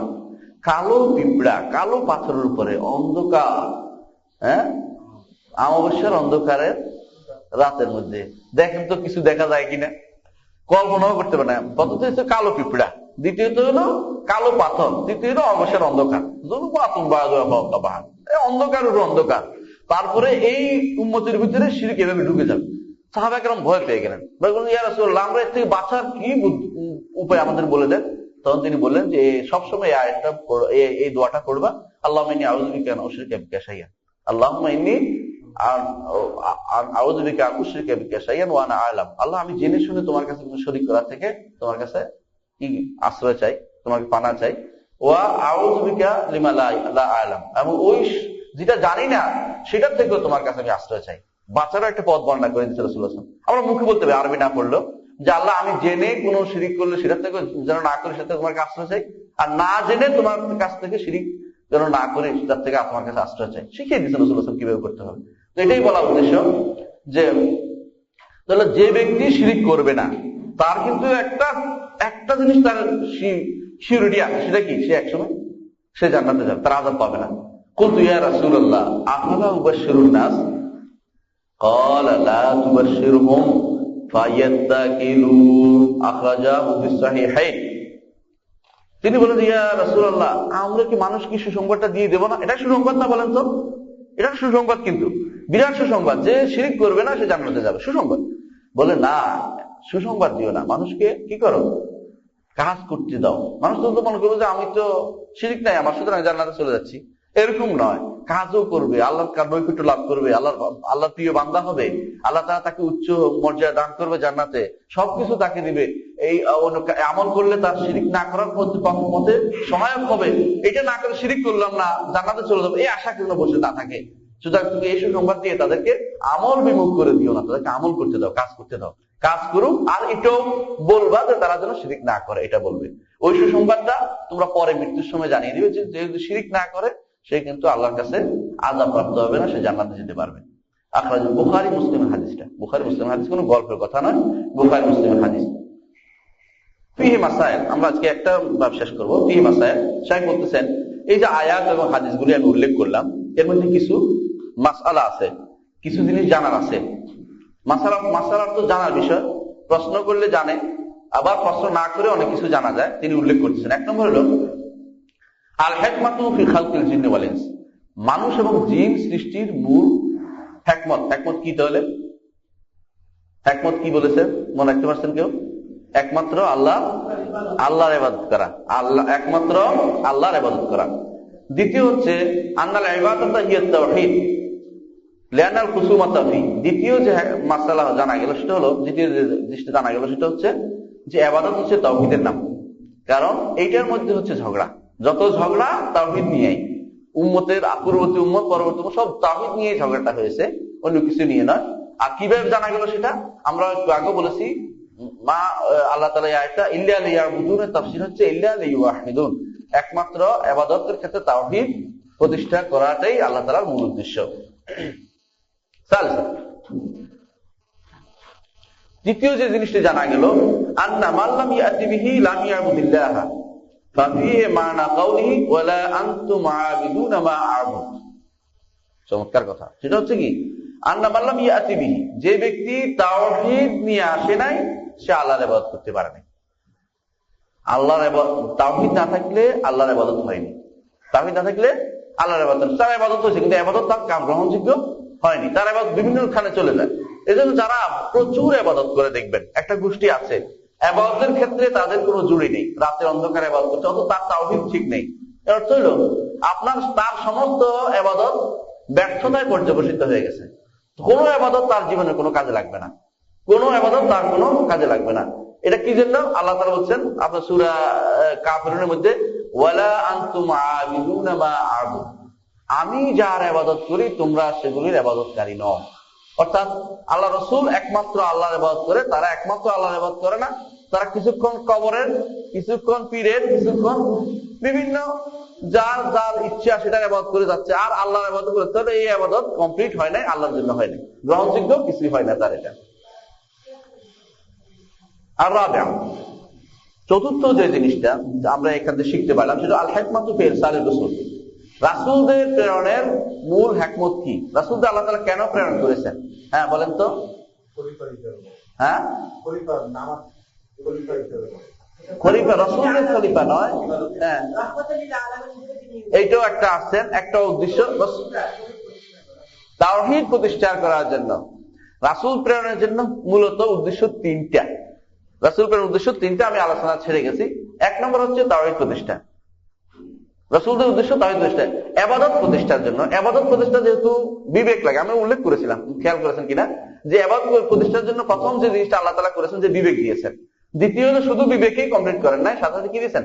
রাসূল প্রেরণ করেছেন। দ্বিতীয় হচ্ছে যে রাসূল প্রেরণ করেন নাই, সাথে সাথে কিতাবও দিয়েছেন, কিতাবও দিয়েছেন। রাসূলের হিকমত হচ্ছে তাওহীদ প্রতিষ্ঠা এক, দ্বিতীয় হচ্ছে রাহমাতাল লিল আলামিন, জগতের জন্য রহমত স্বরূপ। শুধু রাসূল প্রেরণ নাও করতেন, ইমাম আবু হানিফা রাহমাতুল্লাহ বলেন, যদি রাসূল প্রেরণ নাও করতেন, যে বিবেক দিয়েছেন এই বিবেকের কারণে তাদের উপর ওয়াজিব ছিল আল্লাহকে চিনে নেয়া, আল্লাহকে চিনে নেয়া। তৃতীয় হচ্ছে যে রাসূল প্রেরণ করার কারণে আল্লাহ তাআলা মানুষকে সঠিক পথের দিশা দেয়, মানুষের মধ্যে থেকে হিকমত, যে মানুষের মধ্যে থেকে তাদের, মানুষের নিয়ম হচ্ছে তাদের লোকেরা কি করে সেটা দেখে অনুসরণ করে চলতে পারে। যদি ফেরেশতা পাঠানো হতো, ফেরেশতা কি করতো তারা সেটা অনুসরণ করতো না, তারা বলতো যে ফেরেশতা তো আরেক জগতের মানুষ, তাদের তো আমাদের মতো কি নাই, বিবেক নাই, আমাদের মতো অবস্থান নাই, আমাদের মতো প্রবৃত্তির চাহিদা নেই, সুতরাং তারা তো এবার করতে পারবে, আমরা তাদের অনুসরণ করবো কেন? সেজন্য আল্লাহ তাআলা মানুষ প্রেরণ করেছে তাদের দেখে মানুষ শিখতে পারে। তো মূল যে উদ্দেশ্য, টার্গেট মূলত হিকমাতুন মিন ইরসালির রাসূল, রাসূলদের প্রেরণের মূল উদ্দেশ্য মূলত তাওহীদ প্রতিষ্ঠা করা। ওয়ালাকাদ বা'আসনা ফী কুল্লি উম্মাতিন রাসূলান আন ইবুদুল্লাহ ওয়াজতানিবুত তাগুত, একমাত্র আল্লাহর ইবাদত এবং তাগুত থেকে দূরে সরে রাখার জন্য আমি প্রতি উম্মতে রাসূল প্রেরণ করেছি। কে বলছে এটা? আল্লাহ তাআলা বলছে। তো রাসূল প্রেরণের একটা বিরাট হিকমত হলো আমরা উল্লেখ করলাম। হিকমত হচ্ছে যে তাওহীদ প্রতিষ্ঠা এবং তাগুত থেকে মানুষকে দূরে রাখা। আল খামিসা, পঞ্চম যে জিনিসটা আমরা জানতে পারি সেটা হচ্ছে আন্না রিসালা আম্মাত কুল্লি উম্মাহ, যে প্রতি জাতিতে আল্লাহ তাআলা রাসূল প্রেরণ করেছেন। এখানে একটা জিনিস বলতে পারে যে পাক ভারত থেকে আসছে বা এই দেশে কে আসছে, এখানে কিন্তু উদ্দেশ্য প্রতি উম্মতের কাছেই রাসূলটা আসতে হবে তা না। যুগে যুগে রাসূল এসেছেন, তার প্রতিনিধি অবশ্যই দাওয়াত পৌঁছেছে, দাওয়াত সেখানে পৌঁছে গেছে, যেভাবে হোক দাওয়াত পৌঁছানোর উদ্দেশ্য, সে দাওয়াত পৌঁছে গেছে, যে যার মাধ্যমে হোক, আলেমদের মাধ্যমে হোক অথবা তার প্রতিনিধির মাধ্যমে হোক, ওয়াকিল হোক, যার মাধ্যমে হোক, নবীর দাওয়াত প্রতি উম্মতের কাছে আল্লাহ তাআলা পৌঁছে দিয়েছেন। আমরা যদি কোনো প্রাচীন গ্রন্থগুলি দেখি, আমরা এখন অনেকেই বিভিন্ন রকমের সিরির মাধ্যমে দেখছি, বিভিন্ন বড় বড় বক্তাদের বিভিন্ন ওনাদের আছে যে এই বিভিন্ন হিন্দুদের গ্রন্থের ভিতরে তাওহীদের কিছু কিছু জিনিস রয়ে গেছে, দুই একটা সত্য রয়ে গেছে। এর অর্থ হলো ঠিকই একসময় ভালো ছিল, একসময় পরিবর্তিত হয়েছে। অথবা এমনও হতে পারে যে কিছু কিছু জিনিস তারা ওখান থেকে গ্রহণ করে তাদের গ্রন্থে ঢুকিয়েছে, এটা হতে পারে। এটা লম্বা আলোচনার বিষয়, এটা আমি আলোচনা করবো না। তবে এটাই বলছি যে রাসূল আল্লাহ তাআলা রিসালাত প্রতিটা উম্মতের কাছেই রিসালাত পাঠিয়েছেন। হয় রাসূল প্রেরণ করেন, না রাসূলের কোনো প্রতিনিধি প্রেরণ করে প্রতি উম্মতের কাছে তিনি কি করেছেন? রিসালাতের বাণী প্রতি উম্মতের কাছে পৌঁছে দিয়েছেন। ষষ্ঠ যে জিনিসটা আমরা জানতে পারি সেটা হচ্ছে আন্না দীনুল আম্বিয়া ওয়াহিদ, সমস্ত নবীদের দিন এক। আদম আলাইহিস সালাম থেকে শুরু করে মুহাম্মদ সাল্লাল্লাহু আলাইহি ওয়াসাল্লাম পর্যন্ত 317, 325, 313 যত রাসূল এসেছেন, অত 1,24,000 যত পয়গম্বর এসেছেন, নবী এসেছেন, সমস্ত নবী রাসূলদের একটাই দাবি যে তোমরা দিন একটাই ছিল। সেটা কি ছিল? লা ইলাহা ইল্লাল্লাহ। সেটাই ছিল ইসলাম।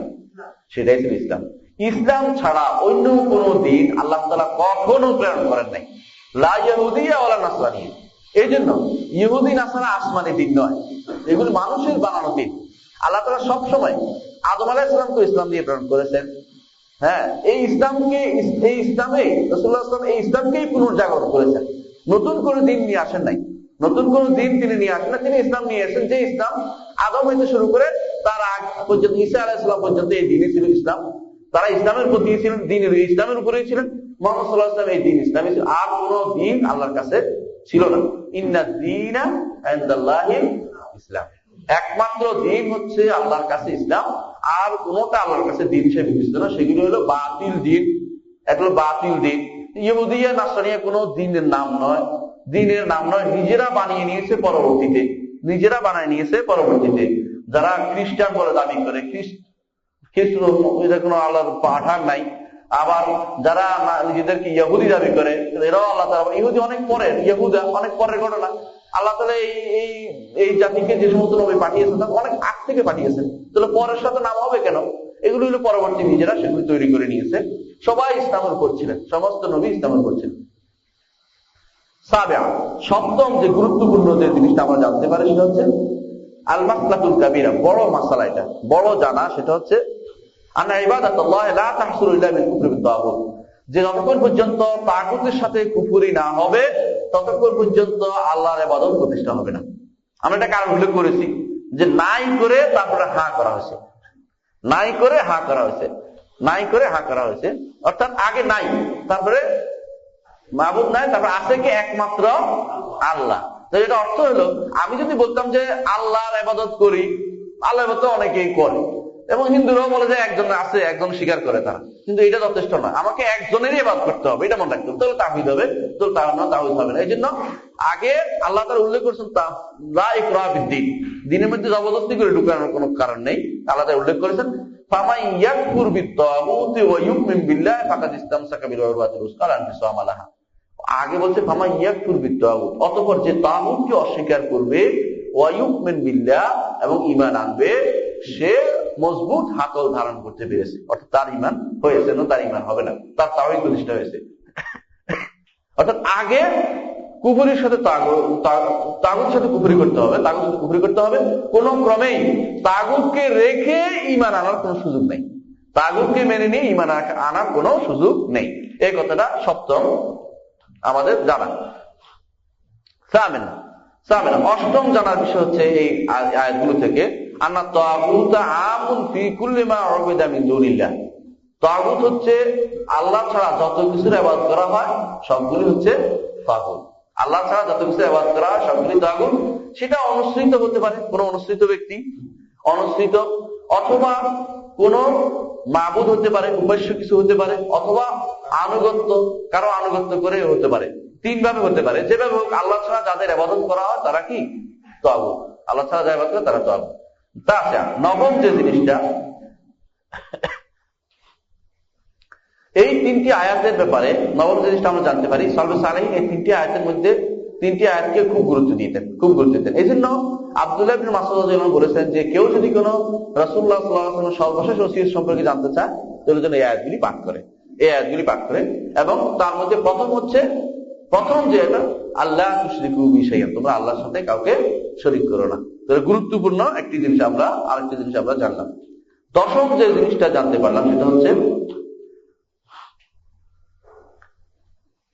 আল্লাহ তাআলা সূরা ইসরাতে 18টা জিনিস উল্লেখ করেছেন। কোন জায়গায়? সূরা বনী ইসরাঈল, ইসরাত বনী ইসরাঈল, সূরা বনী ইসরাঈলে 18টা জিনিস উল্লেখ করেছেন। কোনটা এটা? আমাদের দেশে কেউ কেউ গ্রন্থ লিখেছেন, এটা একটু সাবধান করা দরকার, এই জন্য বলছি। গ্রন্থ লিখেছেন কি আল কোরআনে মেরাজের 13 দফা, মেরাজের 18 দফা, এরকম কিছু বই বের করেছে কেউ কেউ।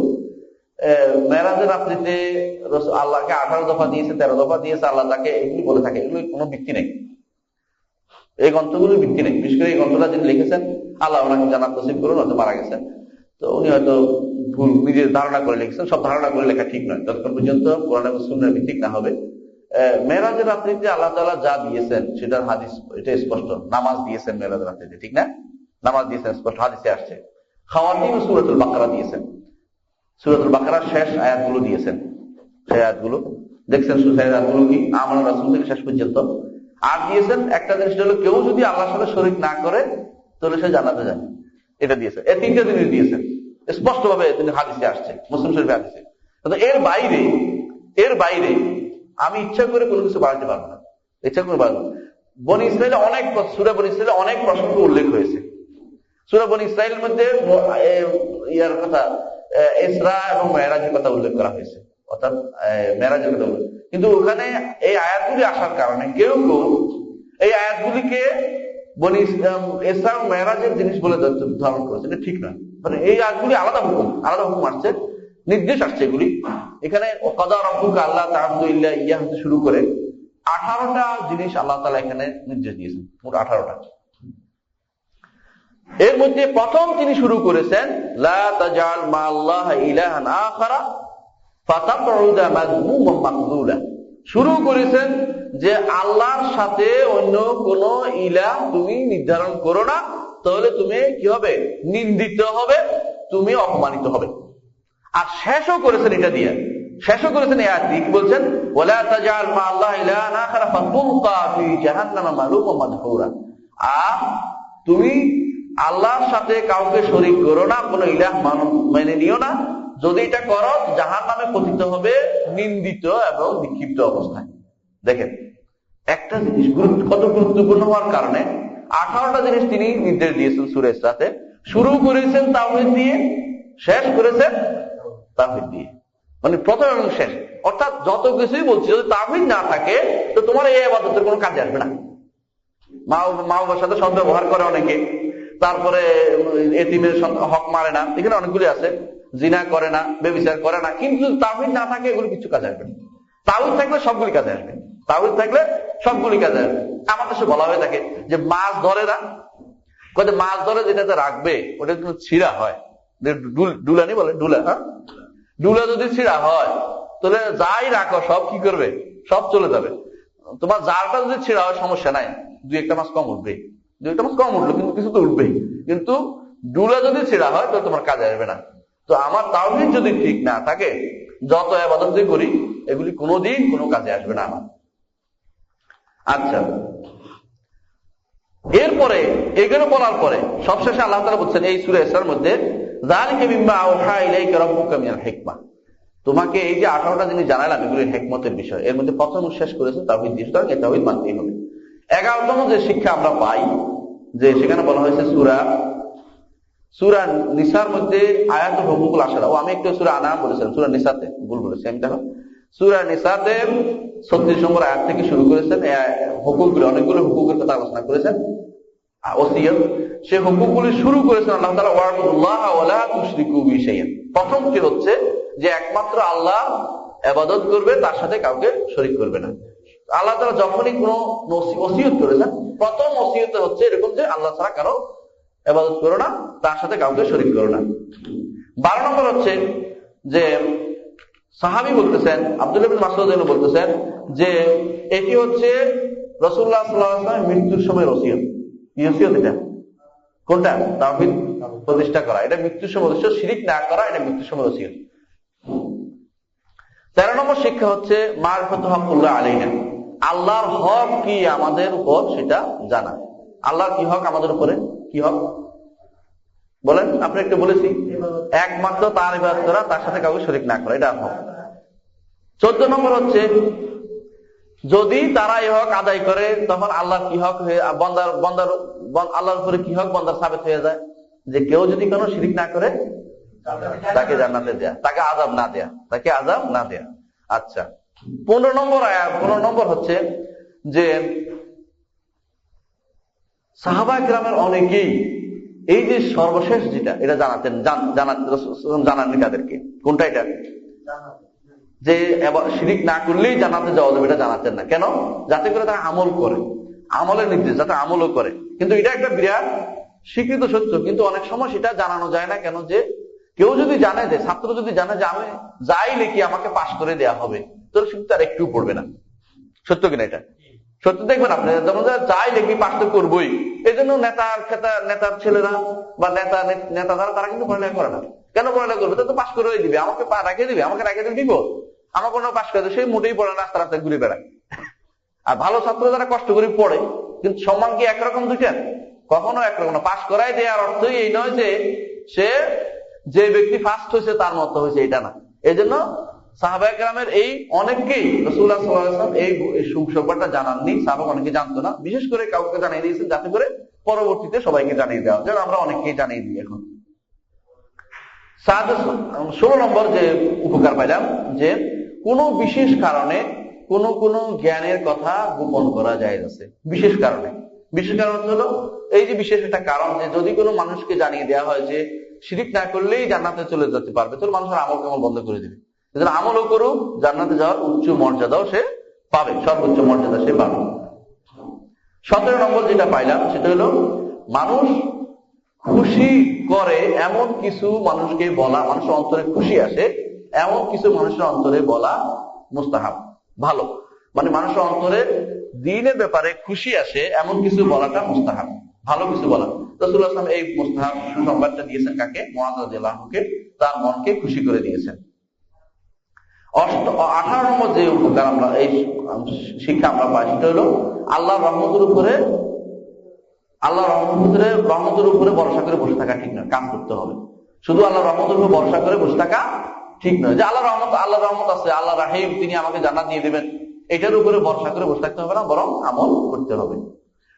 19 নম্বর হচ্ছে যে জিনিস জানে না সে জিনিসে বলতে হবে আল্লাহু ওয়া রাসূলুহু আ'লাম। যে জিনিস জানি না সে জিনিসে বলতে হবে আল্লাহু ওয়া রাসূলুহু আ'লাম, এটা শিখিয়ে দিয়েছেন। 20 নম্বর হচ্ছে যে কিছু মানুষকে কোনো জ্ঞান দিতে হলে অন্য মানুষকে যদি না দিতে হয় প্রয়োজনে তাও দেয়া যাবে।